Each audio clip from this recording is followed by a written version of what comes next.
اعوذ باللہ من الشیطان الرجیم، بسم اللہ الرحمن الرحیم۔ سعید آفیشل چینل کے معزز سامعین، السلام علیکم ورحمۃ اللہ وبرکاتہ۔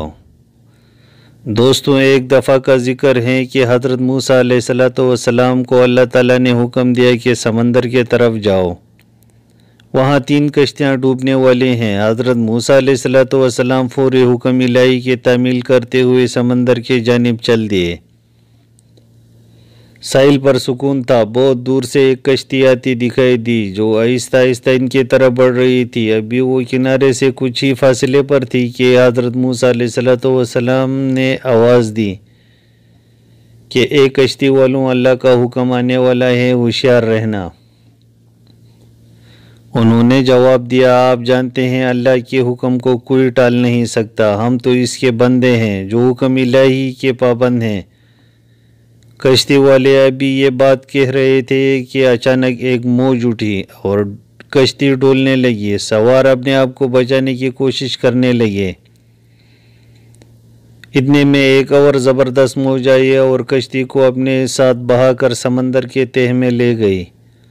تھوڑی دیر میں ایک اور کشتی نظر آئی تو حضرت موسیٰ علیہ السلام نے انہیں بھی خبردار کر دیا اور کہا کہ ذرا محتاط ہو کر آنا۔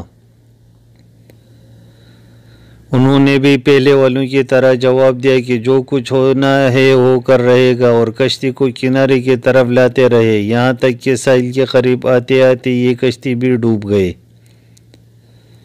حضرت موسیٰ علیہ السلام اللہ کی حکمت کے بارے میں سوچوں میں تھے کہ انہیں ایک تیسری کشتی آتی دکھائی دی۔ آپ نے حسب سابق اس کشتی والے کو بھی نصیحت کی کہ دیکھو اللہ کا حکم آنے والا ہے، اپنے گناہوں کی معافی مانگتے ہوئے ذرا محتاط ہو کر آؤ۔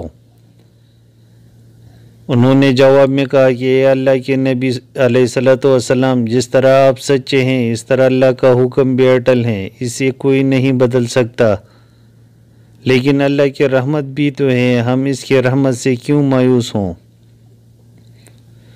لہٰذا ہم اللہ کی رحمت پر بھروسہ کر کے آ رہے ہیں اور وہ اپنے رحمت کے صدقے میں ہمیں ضرور امن و سلامتی کے ساتھ کنارے پر پہنچا دے گا۔